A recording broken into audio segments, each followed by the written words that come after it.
The Joint Congressional Committee on Deficit Reduction has just 3 days to reach a deal eliminating at least $1.2 trillion from the nation's debt, using some combination of cutting spending and raising taxes. The person at the heart of those negotiations, and some would say the person responsible for the deadlock, is neither a member of Congress nor the holder of any public office. He's a lobbyist and a conservative activist named Grover Norquist, who over the years has gotten virtually every Republican congressman and senator to sign an oath called the Pledge. It's a promise that they will never, under any circumstances, vote to raise taxes on anyone.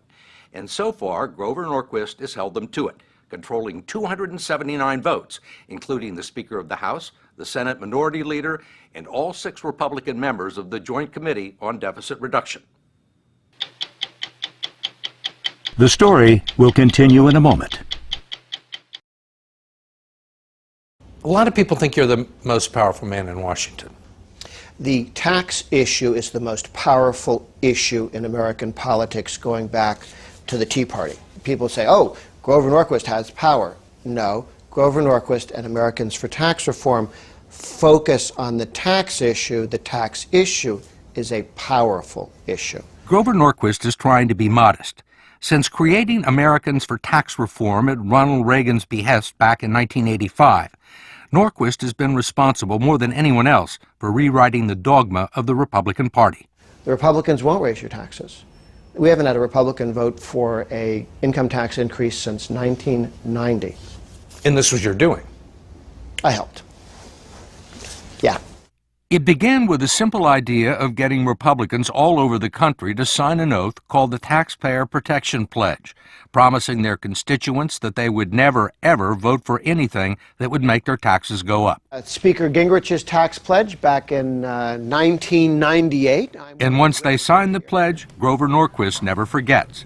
The more signatures he's collected, the more his influence has grown. I think to win a Republican primary, it is difficult to imagine somebody winning a primary without taking the pledge.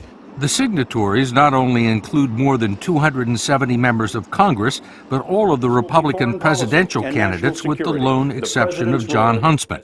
Okay, folks, we want to get going? All that leverage has made Norquist's Wednesday breakfast meetings a must-attend event for Republican operatives fortunate enough to get an invitation.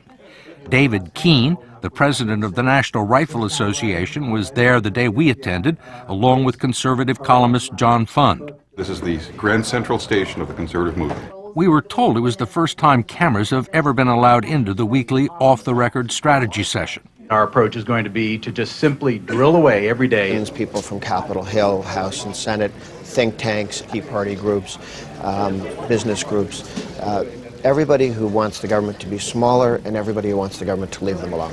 I intend to win. I intend to be part of the whole effort to crush the other team. Grover Norquist has been called both the dark wizard of the right's anti-tax cult and the single most effective conservative activist in the country. He is a libertarian ideologue who believes that Washington is controlling our lives through the taxes it raises to fund big government. And he said that he wants to shrink it to the size where it could be drowned in a bathtub. You want to drown it in the bathtub? No, we want it down to the size to where it would fit in a bathtub. And then it could worry about what we were up to. I mean, you did say that your ultimate ambition was to chop it in half and then shrink it again to where we were at the turn of the century. You're talking about 1900, not 2000. Well, I think 8% of GDP. Yeah, we function in this country with government at 8% of GDP for a long time and quite well. That was before Social Security, it was before Medicare, it was before welfare assistance, unemployment assistance.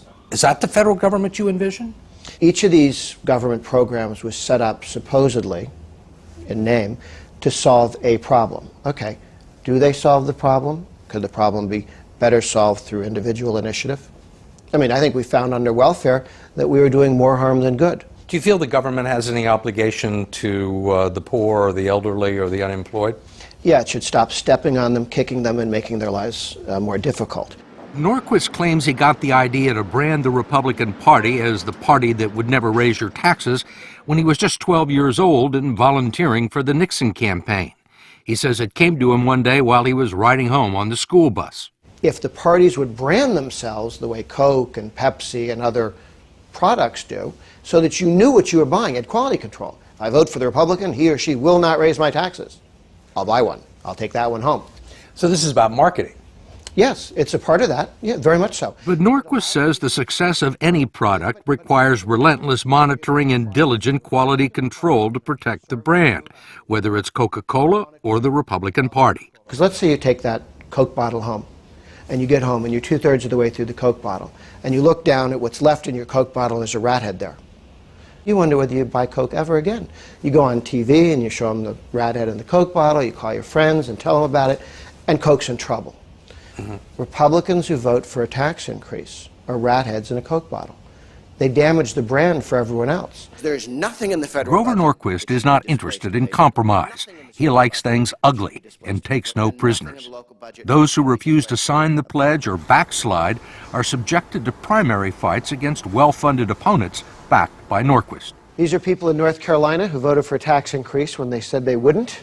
And down here in blue is which ones were defeated in the next election. Is there any set of circumstances in which you would condone a tax increase or release people from the pledge?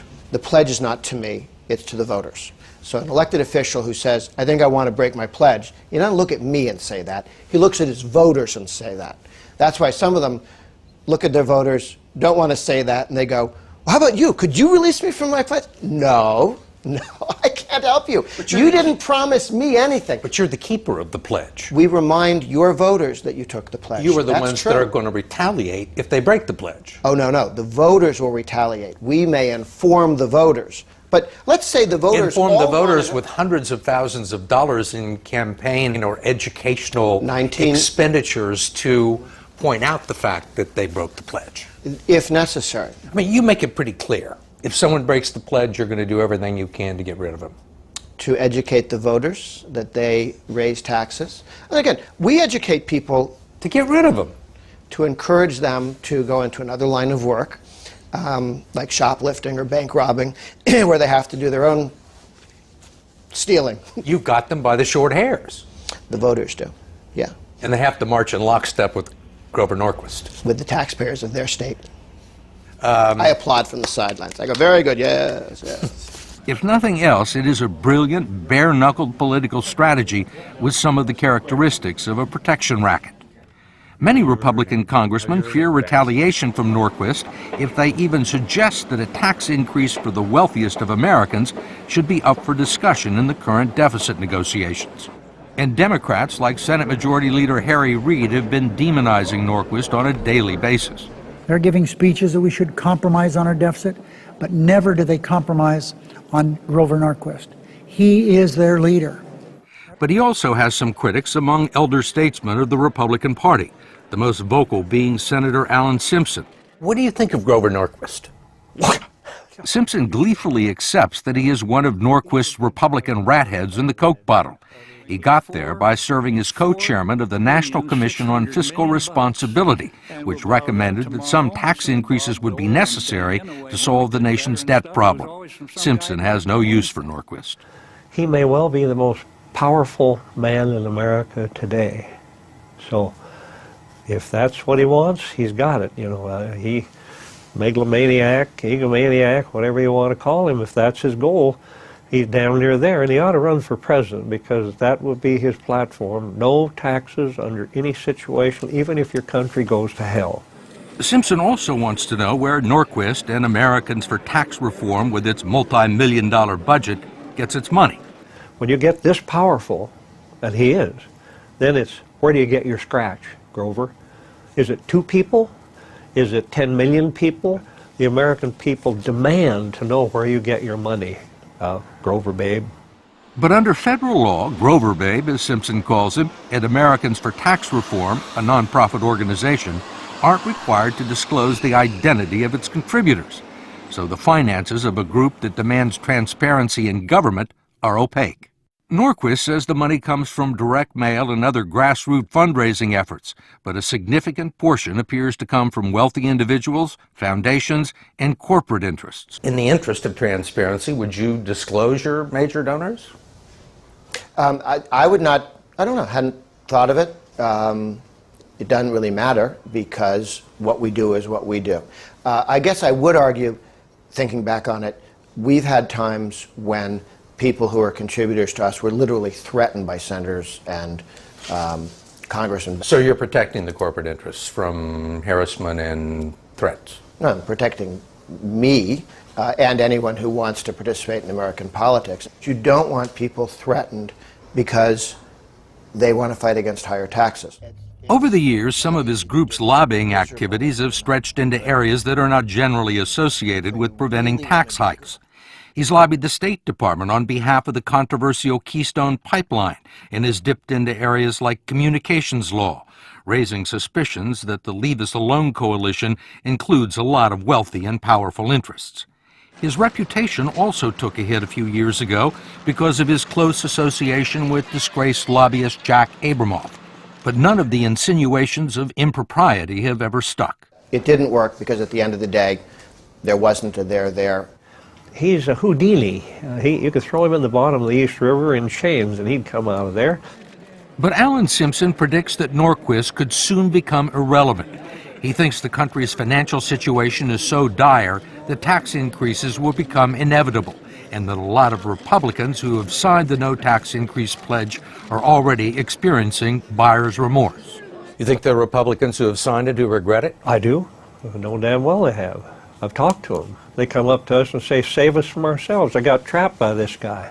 In fact, there are a few signs it's already beginning to happen, albeit on a small scale.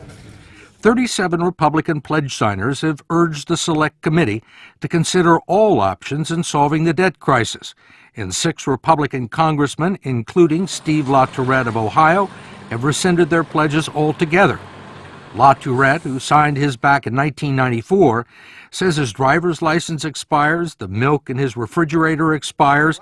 The only thing that never expires is the Grover Norquist pledge. My word has been good on this tax pledge for 18 years. To be bound by something based upon circumstances that existed 18 years ago when the circumstances are different, I think that's a little naive. Grover Norquist says he's not losing any sleep over the defections.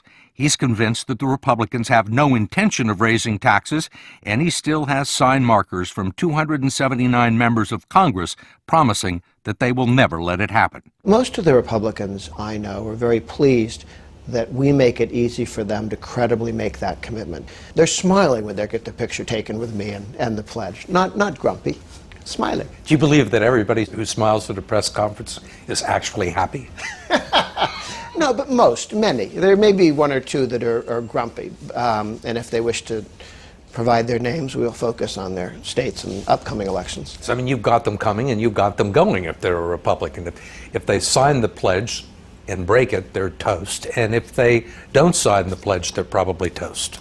But if they sign it and keep it, they win the primary, they win the general, they get to govern. And I've helped make all this possible.